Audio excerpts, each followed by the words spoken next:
Assalamu alaikum урматтуу менин 5-6 подписчиктерим, кутмандуу күнүңүздөр менен. Бүгүн биз сиздерге Ош шаарындагы валюта курстары боюнча маалымат бермекчимин. Анда бул видеону аягына чейин күзөтүп барыңыздар. Бүгүн 18 апрель, жума күнү. Жума маарек болсун достор. Бул жакта болсо Ислам финансылары деген банк бар. Андагы курсту таанышып алыңыздар.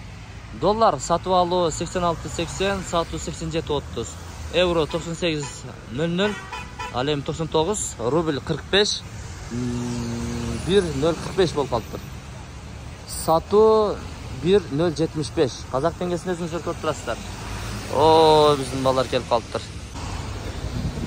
Кейінгі валюта курсуна көңіл бұрсаңыздар, бұл жерде доллар 87.00, сату 87.50, euro 97.00, сату 99.80.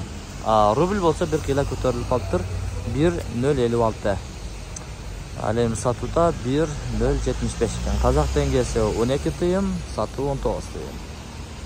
Алеме Қытай юаны, юан 11, сату 13. Бұйырса. Бұл жақта деле ошондай екен. Көріп алыңыздар.